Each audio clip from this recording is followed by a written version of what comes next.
When performing a multimole conversion using stoichiometry, the first thing we need is a balanced chemical equation.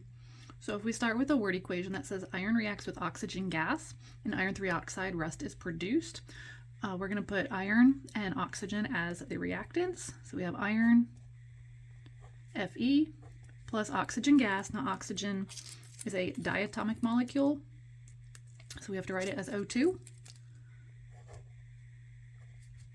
Yields iron 3 oxide. We'll leave spaces for the coefficients.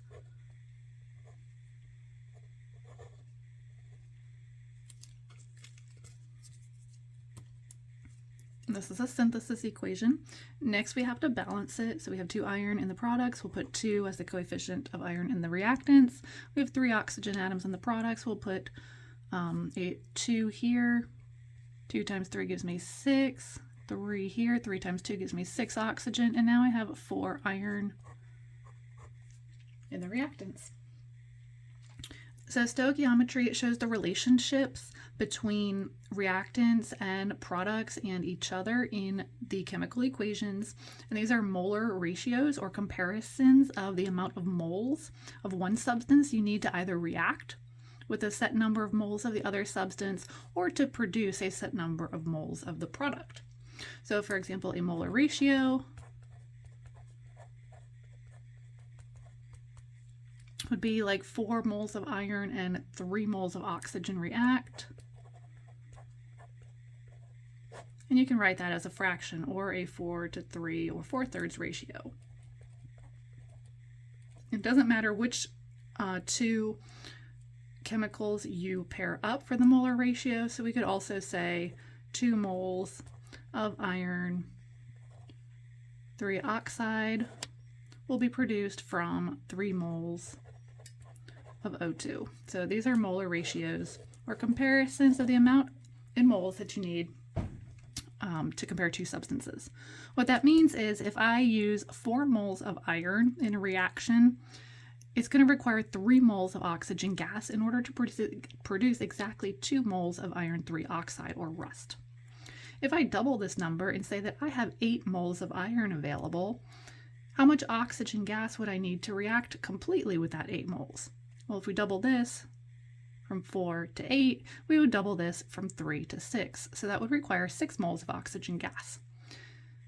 And for the product, 2 times 2 would give us 4 moles of iron 3 oxide.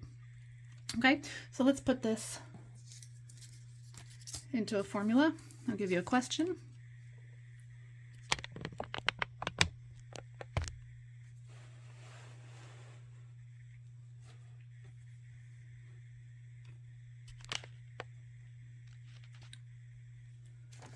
If 3.7 moles of iron reacts with excess oxygen, how many moles of iron 3 oxide will be produced? We're going to write our starting factor, 3.7 moles of iron reacts with an excess of oxygen, and we're not concerned about the excess oxygen here. That just means there's enough for the reaction to reach completion. But the question asks how many moles of iron 3 oxide will be produced. So if 4 moles of iron produces 2 moles of iron 3 oxide, and we have a little bit less than that, we're going to get a little bit less than 2 as our answer here. But to get from one substance to another substance, we need to use the molar ratio between those two. So there are 4 moles of iron used for every 2 moles of iron 3 oxide that are produced. In other words, this 2 over 4 is 1/2, so 1/2 of 3.7 would be our answer.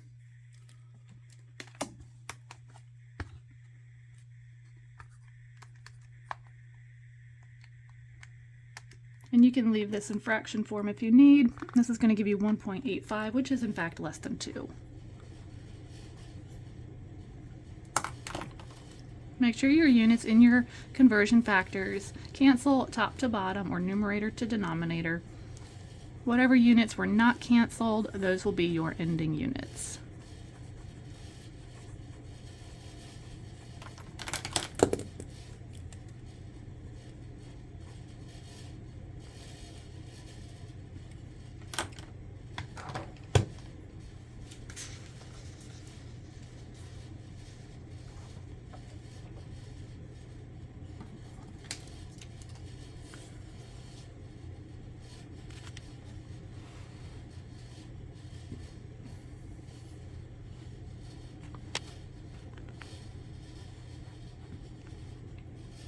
Question 2, how many moles of oxygen are needed to react completely with 5.31 moles of iron?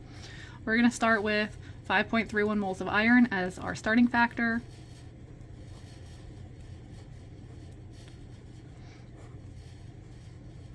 And how many moles of iron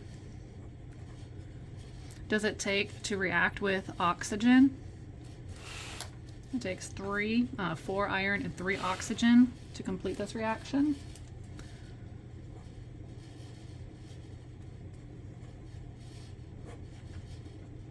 So this is a 3/4 ratio. So we're going to take 5.31 times 3/4. And we're getting 3/4 out of what we put in. We put 5.3 moles of iron into the reaction, and we're getting, we're going to need 3/4 of that of oxygen to completely react with it, giving us 3.98 moles of oxygen.